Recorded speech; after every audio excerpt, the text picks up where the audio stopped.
wabarakatuh. Alhamdulillahirabbil alamin wal 'aqibatu lil muttaqin wal 'udwana illa 'alal zalimin. Allahumma shalli wa sallim wa barik ala sayyidina Muhammad wa ala alihi ashabihi wa man tabi'ahum bi ihsan ila yaumiddin. Rabbi shrah li sadri wa yassir li amri wa hlul 'uqdatam min lisani yafqahu qawli.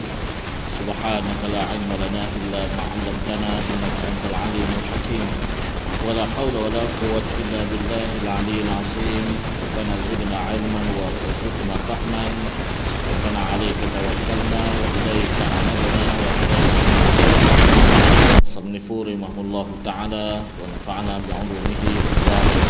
أما بعد, masih lagi kasih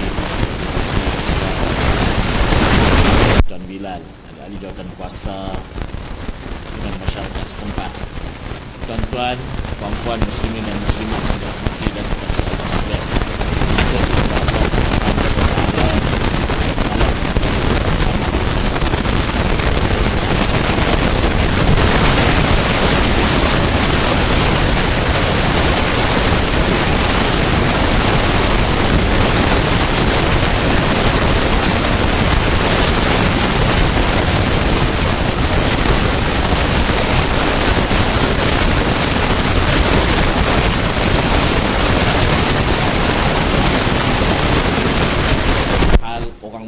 dan orang kafir ketika berada di alam kubur. Kata Nabi, nafayus alu nafi kuburihim arba'ina yauman. Orang yang kafir kepada Allah sewaktu dia melakukan maksiat lebih banyak daripada dia melakukan pahala, bahkan dia kufur terhadap semua nikmat-nikmat Allah, 7 hari 7 malam. Kita yang disoal siasat oleh polis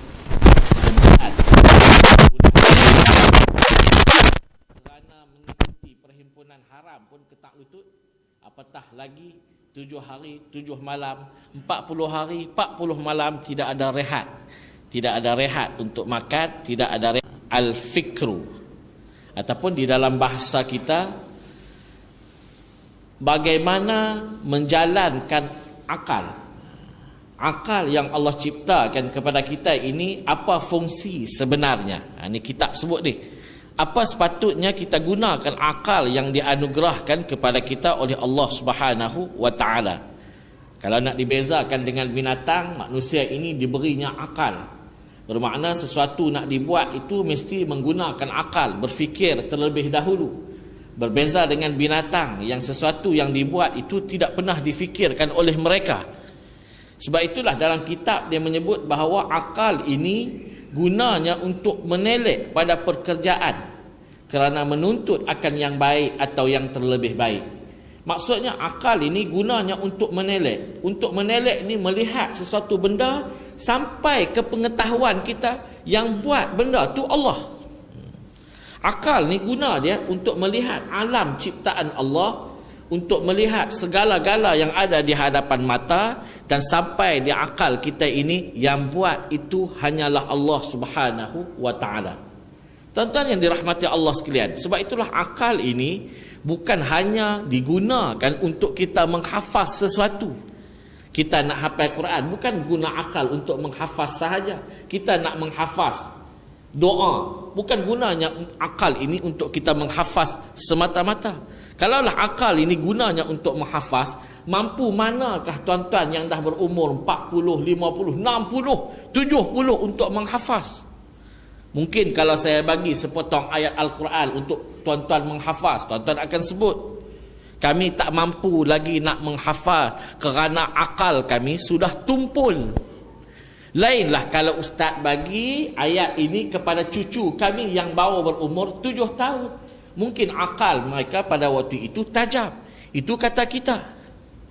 Tuan-tuan yang dirahmati dan dikasihi Allah sekalian, kita memandang bahawa kita mempunyai akal yang tumpul, dan anak-anak kita, cucu-cucu kita mempunyai akal yang tajam kerana umur mereka muda.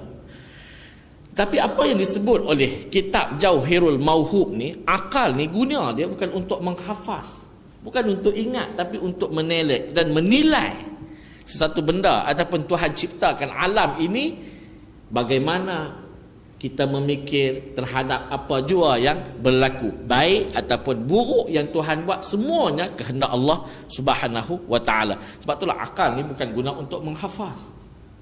Kalaulah kita kata macam tu lah tuan-tuan, akal ni aku tak mampu lah kerana akal aku tumpul. Lainlah kalau anak aku 7 tahun. Tak apa tuan-tuan, baik kita panggil anak kita. Ni lepas daripada kuliah ni tuan-tuan panggil anak tuan-tuan, tuan-tuan test. Bagi dia RM50.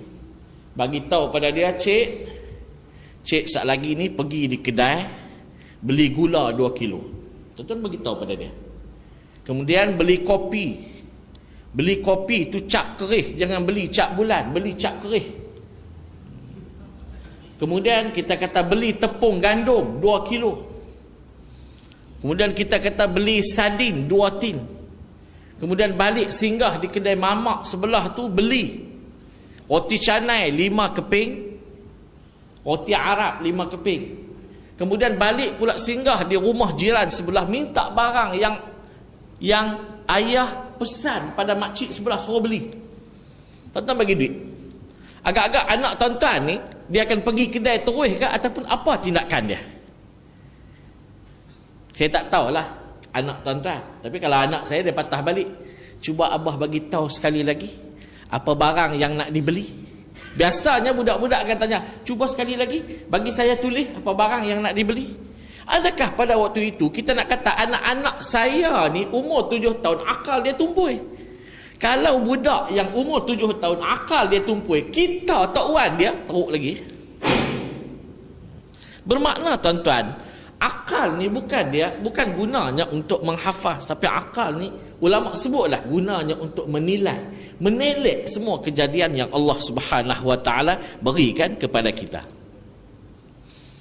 Saya berpengalaman hafaz Al-Quran dulu ni di Pakistan. Rombongan saya ni, kami 3 orang 18 tahun umur. Kami pergi 7 orang. 3 orang kami 18 tahun, saya dan ada 2 orang budak Pahang, pelajar kawan-kawan saya orang Pahang. Kemudian 4 orang lagi umur 7 tahun, 8 tahun dan 9 tahun. Jadi kami 3 orang ni bersembang lah, macam mana lah kita ni, dia orang umur 7 tahun, 8 tahun, 9 tahun, otak geligah budak cerdik. Kami ni budak taklah cerdik sangat, dah 18 tahun baru nak pergi. Macam mana kita ni 4 tahun, 5 tahun baru nak habis, tak tahulah. Saya pun sebut kat kawan aku, tak tahulah 5-4 tahun, 4-5 tahun lah balik-balik tu nikah. Cakap macam tu Bila pergi ke Pakistan, kami masuk di madrasah, di ma'had tahfiz yang sama semua tu. Kami 3 orang ni boleh menghabiskan Al-Quran selama 1 tahun 5 bulan. Anak 18, 19, nak masuk 20 tu habis. 19 setengah tu habis dah. Jadi kami bila habis, kami terus pergi ke Jordan. Saya nak pergi ke Mesir, kami pergi ke Mesir. Nak sambung. Tiba-tiba tempat yang saya nak sambung qiraat di apa nama di Mesir tu. Saya tak dapat masuk sebab saya lambat. Saya pergi ke Jordan. Saya pergi ke Jordan. Saya boleh masuk di Jordan lah, belajar, tapi bukan belajar qiraat. Masuk di universiti di Jordan. Habis di Jordan, saya balik. Dengar cerita 4 orang yang pergi dengan kami tu baru habis hafal Quran. Baru habis hafaz Al-Quran. Kalau dikira balik, kaklik balik, mereka menghafaz Al-Quran dalam masa 6 hingga 7 tahun, baru habis 30 juzuk. Umur mereka 7, 8 dan 9 tahun. Berbeza dengan kami umur 18 tahun. Rupanya kaedah orang yang hafal 18 tahun dengan kaedah orang yang hafal umur 7 tahun berbeza. Mereka 7-8 tahun ni hafaz dengan buta. Iqra bismi rabbikal ladzi khalaq tu dah antuk ke tiang, tang boleh hafal. Lepas tu lupa. Rupanya kaedah kami ni umur 18 kami menghafaz dengan menggunakan makna. Tengok makna tahu cerita hafal. 15 minit satu muka. Biasa. Nak cerita bagi kepada kita, akal ni bukan gunanya untuk hafaz semata-mata. Dia takkan sampai ke mana. Tapi guna akal ni untuk tengok suatu, telek sesuatu, maka sampailah kepada